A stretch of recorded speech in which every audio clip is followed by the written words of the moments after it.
అందరికీ నమస్కారం అండి. ఆంధ్రప్రదేశ్ రాష్ట్ర ప్రభుత్వ ఉద్యోగులకు 94 నెలల బకాయిలకు సంబంధించి ఇంపార్టెంట్ అప్డేట్. 2018 నుంచి 2023 వరకు గల బకాయిల చెల్లింపులకు సంబంధించి ఇంపార్టెంట్ అప్డేట్. ఈ వీడియోలో వీటన్నిటి గురించి పూర్తి వివరాలు అయితే తెలుసుకుందామండి. ముందుగా వీడియోని సపోర్ట్ చేసే వారందరూ కూడా వీడియోని ఒక లైక్ చేసి మీ తోటి ఉద్యోగ మిత్రులకు వీడియోని అయితే షేర్ చేయండి.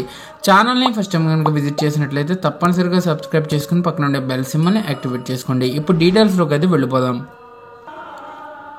పిఆర్సీ 2018కి సంబంధించి మొత్తం 60 నెలల వరకు డిఏలు అయితే పెండింగ్లో ఉన్నాయండి. ఈ 60 నెలల పెండింగ్లో ఉన్నటువంటి డిఏ బకాయిలకి సంబంధించి సిపిఎస్ ఉద్యోగులకు చెల్లించాల్సి అయితే ఉందండి.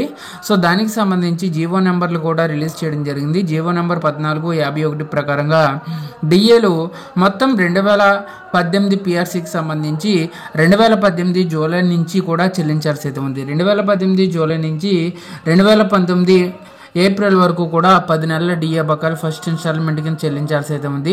డిఏ సెకండ్ ఇన్స్టాల్మెంట్ 2019 మే నుంచి 2020 ఫిబ్రవరి వరకు 10 నెలల బకాయిలు చెల్లించాలి.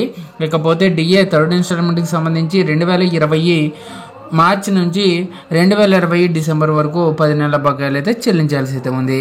ఇక జీవో నెంబర్ 51 ప్రకారంగా డిఏ ఫస్ట్ ఇన్స్టాల్మెంట్కి సంబంధించి 2019 జనవరి నుంచి 2019 అక్టోబర్ వరకు 10 నెలలు, అలాగే 2019 నవంబర్ నుంచి 2020 ఆగస్టు వరకు 30 నెలలు, 2020 సెప్టెంబర్ నుంచి 2021 జూన్ వరకు 10 నెలలు, 30 నెలల బకాయిలు అయితే చెల్లించాల్సి అయితే ఉందండి. ఇక 2022 పిఆర్సీకి సంబంధించి మొత్తం మీద మనకి ఒక 34 నెలల వరకు బకాయిలు అయితే చెల్లించాల్సి అయితే ఉందండి. దీనికి సంబంధించి కూడా వివరాలు అయితే తెలుసుకుందామండి.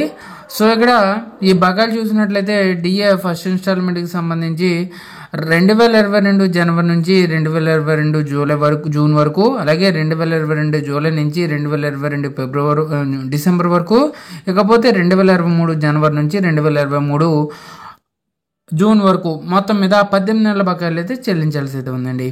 ఇకపోతే 2023 అంటే 2022 పిఆర్సీకి సంబంధించి జీవో నెంబర్ 113 గమనించినట్లయితే డిఏ ఫస్ట్ ఇన్స్టాల్మెంట్కి సంబంధించి 2022 జూలై నుంచి 2022 డిసెంబర్ వరకు 6 నెలల బకాయిలు, డిఏ సెకండ్ ఇన్స్టాల్మెంట్కి సంబంధించి 2023 జనవరి నుంచి 2023 మే వరకు గల 5 నెలల బకాయిలు, ఇక డిఏ థర్డ్ ఇన్స్టాల్మెంట్కి సంబంధించి 2023 జూన్ నుంచి 2023 అక్టోబర్ వరకు 5 నెలల బకాయిలు, మొత్తం 16 నెలల బకాయిలు ఇవన్నీ కూడా పెండింగ్లో ఉన్నాయండి. సిపిఎస్ ఉద్యోగులకి ఇవన్నీ కూడా చెల్లించాల్సి అయితే ఉంది. మొత్తం ఇవన్నీ కలుపుకున్నట్లయితే సుమారుగా 94 నెలల డిఏ బకాయిలు అయితే ప్రభుత్వ ఉద్యోగ పెన్షనర్లకి అయితే చెల్లించాల్సి అయితే ఉందండి.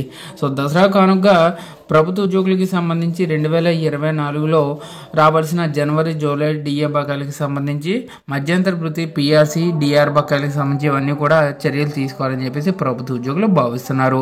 సో దీనికి సంబంధించి డిఏ డిఫరెన్సెస్ అయితే మనం ఒకసారి చూసినట్లయితే 2018 పిఆర్సీకి సంబంధించి 3.144% చెప్పిన రావాల్సి అయితే ఉందండి. ఇక 2022 పిఆర్సీకి సంబంధించి డిఫరెన్స్ అయితే 2.73%. ఇక 2022 పిఆర్సీకి సంబంధించి 2022 జూలై నుంచి రావాల్సిన డిఫరెన్స్ అయితే 3.64% రావాల్సి అయితే ఉందండి. సో కాబట్టి ఇవన్నీ కూడా త్వరగా క్లియర్ చేయాలి. Thank you.